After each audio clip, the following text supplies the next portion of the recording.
কবরে যাওয়ার পরে প্রথম প্রশ্ন কি জানেন? কয়টা প্রশ্ন? তিনটা আমিও মানি, কিন্তু মেইন প্রশ্ন একটা। কয়টা? কয়টা? ভালো মতে শুনেন, কিন্তু ভালো মতে। মেইন প্রশ্ন কয়টা?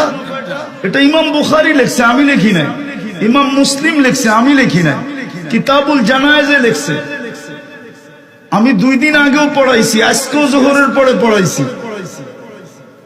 ওই হাদিস 5ম পারায়, বুখারী শরীফের 5ম পারায়, আজকে জোহরে আমি পড়াইছি। মেইন প্রশ্ন কয়টা? একটা।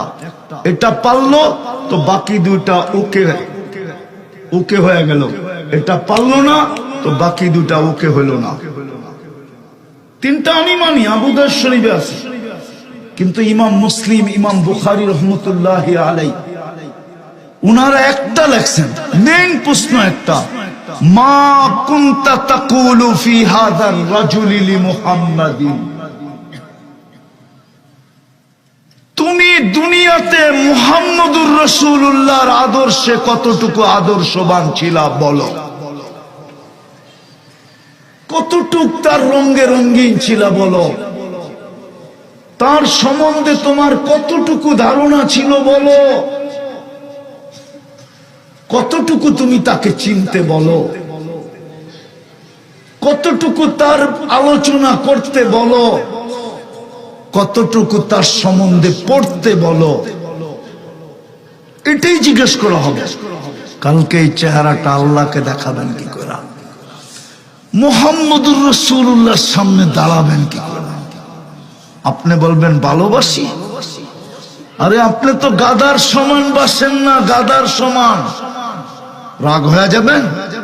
আল্লাহর রাসূলের গাদা ছিল ইয়া আফু। খায়বরের যুদ্ধে পাইছিলেন, পান নাই?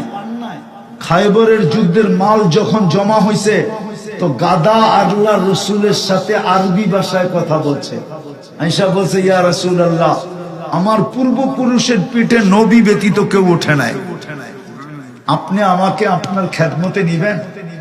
আল্লাহর রাসূল বলে, এখনো তো মাল ভাগ হয় নাই, আমি তোমাকে নেই তো নেই কি করে?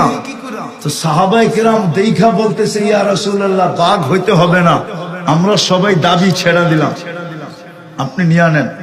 নাম ছিল ইয়া আফু। আল্লাহর রাসূল মাঝে মাঝে পিঠে উঠতেন কখনো, কিন্তু বেশি কাজে লাগাইলেন দূতের কাজ।